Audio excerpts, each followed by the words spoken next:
며칠 전에 책을 보다가 제가 악마인지 죄인인지 잘 생각이 안 납니다만 악마든 죄인이든 설교를 20분 이상 들으면 구원을 포기한다 그러더라고요. 20분 안에 맞춰보려고 노력하도록 하겠습니다. 다 아시다시피 하도 많이 나오는 거니까 문제가 되고 있다라는 점이고요. 그러면 얼마나 사고가 많이 나느냐? 얼마나 일단 인구는 0.5%, 고령 인구, 고령 면허사주가 점점 늘어나죠. 그러니까 어르신들이 예전에는 마이카 시대가 아닌데 이제 마이카 시대가 되면서 젊었을 때 운전하던 사람들이 그대로 넘어오니까 이런 현상이 좀 일어나고 있습니다. 그럼 사고는 얼마나 일어나느냐? 우리나라 전체 교통사고는 다소 감소 추세에 있는 데 반해서 특히 이제 고령자 어르신들이 내는 교통사고만 이렇게 증가를 하고 있습니다. 특히나 이렇게 10년 대비로 보면 굉장히 큰 숫자로 보이는데요. 물론 뭐 안전운전 하시는 분도 많지만 통계상에서 이렇게 나타나는 점에서는 어떤 문제점이 있다는 것이고 그걸 간과해서는 안 되겠다라는 생각이 들고요. 특히나 65세 이상 어르신들 중에 교통사고 75세 이상 운전자분들이 내는 사고 비중이 점점 해마다 늘고 있습니다. 지금 우리나라 교통사고 교통안전 교육도 75세 이상 같은 경우에는 의무화가 됐고 2시간의 교통안전 교육을 받으셔야 되는데 이러한 측면에서는 어떻게 보면 그러한 교육의 타당성도 있어 보입니다. 그럼 고령운전자 면허 관리 정책 동향을 이제 한번 보겠습니다. 해외 사례를 보시면 이거 일일이 말씀드리지 않더라도 대부분이 보면 일단 적성검사 주기를 짧게 하는 건 공통된 겁니다. 우리나라도 마찬가지고요. 근데 좀 한 가지 다르다고 하면 외국 같은 경우 특히나 이런 미국이나 이런 유럽들 같은 경우는 대부분의 주치의제도가 있다 보니까 의학적인 그런 증빙을 요구하는 경우가 많습니다.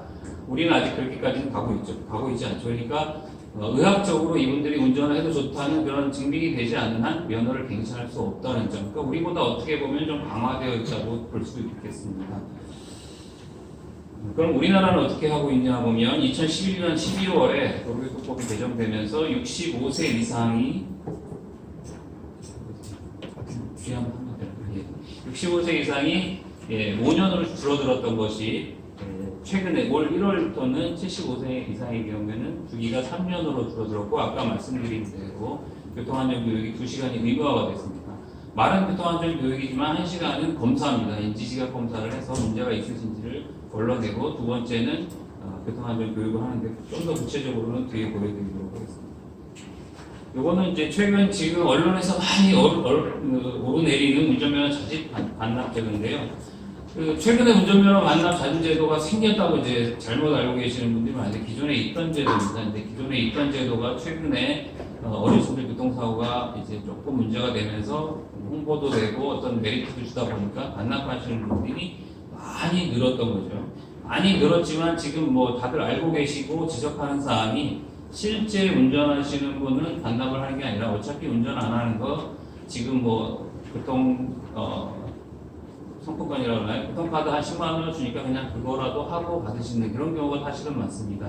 제가 지지난주에 같이 가서 교육을 받고 왔는데요. 대부분의 75세 이상이죠.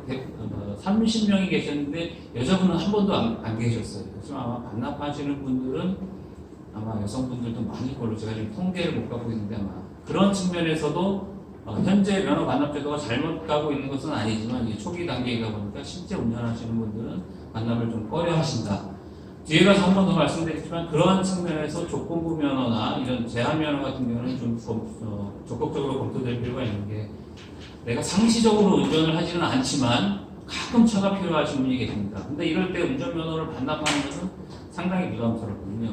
따라서 이런 뭐 제한 면허랄지 조건부 면허랄지 이런 것이 주어진다면 면허 반납에 대한 부담은 없으면서 내가 꼭 차가 있을 때 좀 필요하지 않겠나 이런 생각이 듭니다. 물론 도시부 같은 경우에는 대중교통 수단이 발달해서 조금 덜 필요할 수도 있겠습니다만 그래도 차 없이 다니는 게 불편할 수 있고 아까 이춘석 위원님도 말씀을 하셨는데 지방부 같은 경우에는 차 없이 다니기 상당히 힘듭니다. 그런 경우에도 그러면 뭐 장거리 운전을 제한한다든지 뭐 야간 운전을 제한한다든지 자기가 활동 영역에서만 운전할 수 있게 이런 조건부 면허가 좀 적극적으로 검토될 필요가 있겠다라는 말씀을 드리고 있습니다.